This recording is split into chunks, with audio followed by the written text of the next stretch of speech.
and thank you for the scientific committee to invite me to talk about germ cell tumors, of course, of the ovaries. We are all gynecologists, and even if germ cell tumors are quite rare tumors, representing just 1 to 2% of all ovarian malignancies, are indeed important for many reasons. First of all, they usually occur in adolescents or young adults, so with young women that have all their life in front of them. It's a curable disease. They are curable disease also when they are diagnosed in advanced stage, which fortunately does not happen very often, because around 70% of these histologically very aggressive tumors occur in stage 1. Being a rare tumor, there are no randomized trial in ovarian germ cell tumors, and most of the data regarding treatments are extrapolated for the more frequent and common testicular cancer in men. There are different kinds, different histological types of ovarian germ cell tumors that are listed here. Each of these histological types have a precursor. Dysgerminoma and embryonal carcinoma are the more undifferentiated of the germ cell tumors, while the endodermal sinus tumor and the choriocarcinoma derives from the extra embryonic differentiation of the primordial germ cells, and the immature teratoma derives from the embryonic differentiation of the germ cells. And we will talk a little bit later about the importance of grading in immature teratoma. As for all ovarian cancer, the main stay of treatment for germ cell tumors is surgery. Usually, if you find an ovarian mass, rapidly growing ovarian mass in a young woman, other than doing CA1 to 5 and the common tumor markers for epithelial ovarian cancer, you should also strongly consider the opportunity of doing alpha-fetoprotein, beta chorionic gonadotropin, and LDH, which are the tumor markers of germ cell tumors. As these women are young and the disease is curable, fertility sparing surgery should always be the aim. When you do surgery, you should do a careful inspection of the peritoneum, take the omentum out, do biopsies only if you have suspicious areas. Also in dysgerminoma, which can be bilateral in around 20% of cases, does not make any sense to just sample the normal ovary. This takes out normal ovarian tissue, which can be valuable for reproduction, later reproduction. And also in advanced stages, in these very chemosensitive tumors, the tumor debulking should be quite different from the epithelial ovarian cancer, and you can leave one ovary, of course, trying to take out all the tumor that is debulking. There is no role for second look surgery as in epithelial ovarian cancer, with the exception of tumors presenting with elements of teratoma in the primary. And we will see that particularly for the pure immature teratoma, but also for the mixed histology, the possibility of leaving behind mature teratoma that can even grow during chemotherapy is quite common. As for the testicular cancer, most of these residual masses, particularly if they are small, are represented by necrosis or mature teratoma, but there is also 15% of residual cancer. The staging system is the same as for epithelial ovarian cancer, even if there are some modified staging system. The pediatric oncology group, for example, has published this system that takes also into consideration the markers fall that, as I already alluded to, are very important to identify this tumor and to follow the therapeutic strategies and also to decide for the adjuvant treatment.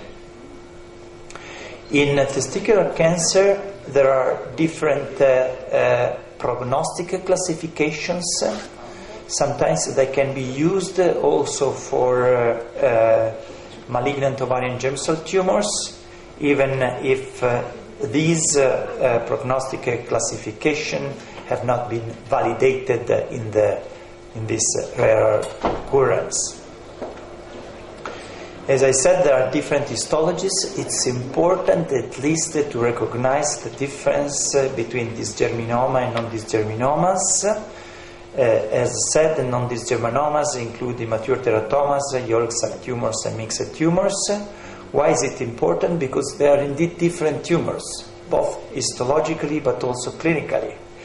Most of patients with dysgerminoma present with a tumor which is limited to one ovary. The relapse rate without any treatment, apart from surgery, is around 15 to 20%. Dysgerminoma, as for seminoma in male, is very responsive to the platinum derivatives. So you may want to use just a simpler and less toxic combination of carboplatin and VP16 etoposites also in advanced stages without using the more toxic, even if very effective BEP, which consists of bleomycin, etoposide, and cisplatin. It's quite common that patients arrive to the referral centers after that they've been operated elsewhere because of an acute abdomen. The question is the surgical restaging indicated when you see a young lady that comes to you because she has been operated and she received maybe a unilateral adnexectomy because of an acute abdomen elsewhere? Well, being a tumor, of course a very malignant tumor, staging is important to decide the treatment, but being such a chemosensitive tumor, you may really want not to restage it, even if you should tell patients that patients who are well staged have a lower risk of relapse, but you may want not to restage the patients and just decide for a more stringent follow-up, because the ultimate outcomes, which is death of lives, are exactly the same, and this is a tumor that should be cured in all cases. For non-dysgerminomas, you have the advantage of having very reliable tumor markers, alpha-fetoprotein and beta-chorionic gonadotropin. There is still a discussion about the use of adjuvant treatment. We'll go to this. We'll get to this in a while. And if you decide to use adjuvant treatment with chemotherapy after surgery, you should use the BEP, because in these tumors, carboplatin alone is inferior compared to the cisplatin, exactly as is the case for testicular cancer. Pure immature teratomas is a rare variant of non-dysgerminomas. The tumor markers are less reliable. The mature component is often part of, well, I would say always part of the histology. As said, this is the one tumor in the malignant ovarian germ cell tumors where grading is very important. Grading is related usually to the neuro components, the glial components, which is always present within the tumor. If we look at the NCCN guidelines, the last version of 2015, you can see that observation is limited after surgery just in stage 1 dysgerminoma or stage 1 grade 1 immature teratoma. All the other histologies, according to NCCN, should receive adjuvant chemotherapy. But if you look at the ESMO guidelines, you can see that the surveillance policy, which means just to set up a stringent radiological and clinical and markers diagnosis after surgery, comes up. And it's indeed the new thing about treating ovarian germ cell tumors. So the new thing is to try to answer to the question, is surgery followed by close surveillance an option? Because of course, if you avoid this young patient's chemotherapy, you avoid the potential toxicity, which is a permanent toxicity. Even after 3 cycles of BEP, you have a risk of pulmonary toxicity, of acute myeloid leukemia, of neuropathy, of Raynaud's, of gonadal dysfunction, of cardiovascular disease. And this has been very well demonstrated once again in males, but is probably the same also in females. So there are some papers already from a few years ago that looked at the close surveillance policy for stage 1 female germ cell tumors, even if the rate of relapse can be substantial, around 36 up to 50% according to histology. Most of these patients survive because the salvage treatment is effective. This is another recent paper of the children oncology group, and the number of patients was not very high, 25 patients, but 23 of these 25 patients had elevated alpha-fetoprotein, which could be used as a tumor marker, and in the surveillance, during the surveillance policy. The relapse rate in this paper was quite high without chemotherapy, adjuvant chemotherapy, but only 1 patient died because, and once again, chemotherapy is an effective salvage treatment for relapsed malignant ovarian germ cell tumors. As said, you can use tumor markers, radiologic examination, clinical examination, and this is the surveillance schedule of Charing Cross, which is very much concentrated during the first year, because most of the relapse of these very aggressive tumors occur during the first year. And the advantages, of course, as I already said, are the reduced toxicity, no unnecessary treatments. The disadvantages are that you need a more intensive follow-up, and you have, of course, to consider compliance. If you have a non-compliant patient, maybe it's better, so that patient that cannot come to the controls, is better just to give her chemotherapy. So in conclusions, malignant ovarian germ cell tumors are indeed the paradigm of a curable malignancy. They still need expert treatment as for all rare malignancies. There is quite good evidence base for treatment. The focus is on reduction of toxicity in low-risk patients and improving the outcome in intermediate to poor-risk patients. And even if surveillance has not been the standard of care, is really the new venue for these tumors. And I thank you for your attention. Thank you, Professor Fedro, for this very nice presentation. And the discussion is open now. May I have the first question, please? Regarding dysgerminoma, classically speaking, it was said from the very early days that it is responsive to radiotherapy. Do you think that there is still place for radiotherapy in dysgerminoma, or you prefer to use the combination chemotherapy as you mentioned? as said, dysgerminoma is the typical tumor where the prognosis is very good and you really have a very limited risk of relapse, particularly in the most common presentation, which is stage 1. But you are right, it's also a very radio-sensitive tumor, again, as for seminoma. In seminoma, it's quite common practice, if you have risk factors on the histology, to give radiation therapy. The reason not to do that in women is that, of course, ovaries are there, so of course you have a higher risk of gonadal dysfunction if you do retroperitoneal radiation therapy. And that's the same reason why you don't really need to do an extensive surgical exploration, retroperitoneal surgical exploration in this disease. You have to explain to the patients that if you don't give any adjuvant treatment, you have a higher risk of relapse, but also explain that those patients that relapse can be salvaged by chemotherapy.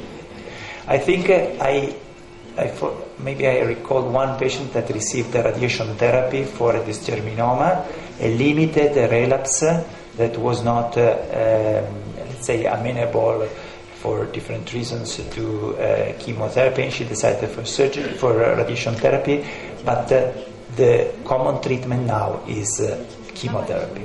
Thank you. Professor? One question. You said about new classification in stromal cell tumors. You put stage 3, 2 or 3 lymph node positive. In NCN guidelines. بروفيسور محمود من فضلك مش مايك بس عشان عايزين نسمع. In NCN guideline, they omit lymphadenectomy in stromal cell, but you said a new classification 2 or 3 lymph node positive. If we do a lymphadenectomy, we do unilateral or bilateral, or we omit lymphadenectomy completely in sex core tumor. Well, data are not yet very clear. We know very well that this discussion was already there for male germ cell tumors. So the role of lymphadenectomy. And do we really need lymphadenectomy for the patients? Is it curative? Is it just a staging procedure? What are the late risks of the procedure? We know, we talked about dysgerminoma just a few minutes ago, that retroperitoneal involvement, it is possible. So the point is, how is it relevant in terms of treatment? And most of all, how is it relevant in terms of outcome? So does it make, of course, we are talking about normal CT scan, so no macroscopic involvement, okay? We are talking about the prophylactic kind of lymphadenectomy, the staging lymphadenectomy. Only sampling? Yes, so what we do actually surgically is just sampling of suspicious lymph nodes or... Suspicious or sampling of normal lymph nodes? Well, I think that if you wanted to do a staging procedure, you should do a systematic lymphadenectomy. But again, I wonder if this is useful for the patients. You should sample all the suspicious lymph node if they are suspicious radiologically during surgery. But the role of a systematic lymphadenectomy without evidence of disease is still under discussion. Chair. Professor, what would you do if you have a bilateral dysgerminoma? Yeah, that's a very good point, because of course you are faced with the dilemma either to leave the tumor behind or to remove the ovaries, so to castrate the woman. One of the Italian group, not our group, but another Italian group, has just published the data about bilateral dysgerminomas and the use of unilateral salpingo-oophorectomy in bilateral dysgerminomas, and then, or bilateral ovarian germ cell tumors, but most were dysgerminomas, and then giving chemotherapy and having successful pregnancies after the chemotherapy. So the point in these tumors is always to balance the risk of death, because these were deadly tumors before the advent of cisplatin. So it's not that we are talking about benign tumors. So of balancing the risk of dying because of the tumor and the risk of permanent damages due, for example, to bilateral salpingo-oophorectomy. And so what we do, we discuss with the patient, of course, if she has already completed her childbearing pathway. I mean, there is no reason to leave the ovaries, but in women interested in maintaining their fertility, the idea also when the tumor is bilateral to leave one ovary and to treat with chemotherapy, it's a possibility. Just to say one case, we had a mature teratoma, 3-stage, he had a lot of disease in momentum and 2 big ovaries. We debunked everything in the abdomen, left both ovaries in place. Chemotherapy, 8 years down the line, she's alive and had 1 child. Yeah, that's a similar. Our similar. It's not experience because they are just cases. Yeah. It's worth considering for people to know that that's an option in careful control chemotherapy. Yeah, I do perfectly agree. Okay, Professor. Last question. Okay.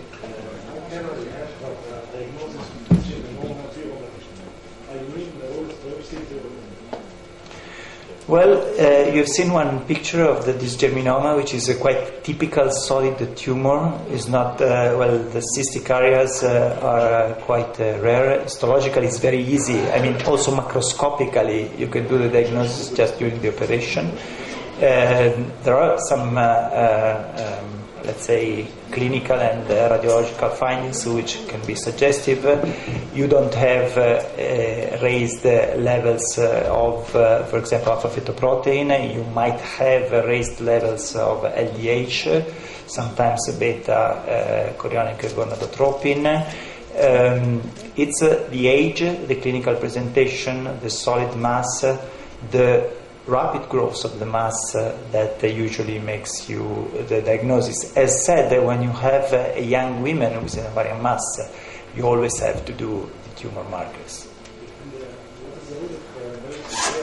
What is the role of ultrasound guided biopsy for ovarian cancer? Well, usually these are rapidly growing tumors, so they present with symptoms, so you go to the operating theater as soon as possible. Thank you very much, Professor Fedro.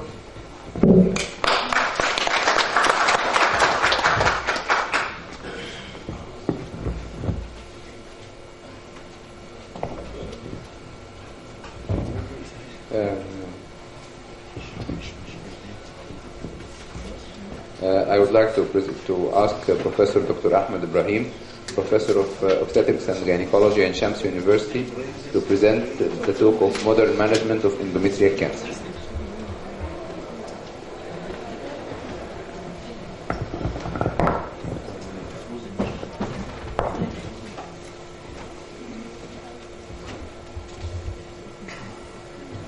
Thanks, Mr. Chairman. I'm going to give this lecture about the modern management of endometrial cancer, especially concerning the surgical approach. We know that endometrial cancer is the most common gynecological tumor in developed countries, and that its prevalence of incidence is increasing. The disease is commonly diagnosed at stage 1, at an early stage, and in 4% of cases